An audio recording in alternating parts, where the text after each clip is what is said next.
Offer offer offer Bangladesh সিমের offer. 1 KG সিম 100 টাকা দাম, কিনলে আজীবন মেয়াদ। নষ্ট হয়ে গেলে আপনার বাসার গবাদি পশু খেতে পারবে, তাও যদি না পারে তাহলে বাসার আশেপাশের পোকামাকড় খেতে পারবে। কিন্তু বলতেছিলাম, বাংলাদেশে কিছু সিম কোম্পানি আছে, এদের থেকে আপনি এমবি মিনিট যাই কিনবেন, মেয়াদ শেষ হয়ে গেলে আপনার আর থাকবে না, কোম্পানি আবার ফেরত নেবে।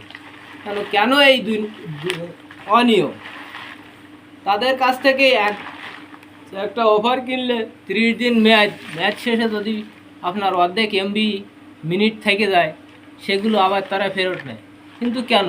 আমার টাকা দিয়ে কিনা মিনিট, এমবি, এগুলো ভ্যাট দিছি, কোম্পানির টাকা সম্পূর্ণ পরিশোধ করেছি, তারপরেও কেন তারা এগুলো আবার ফেরত নেবে?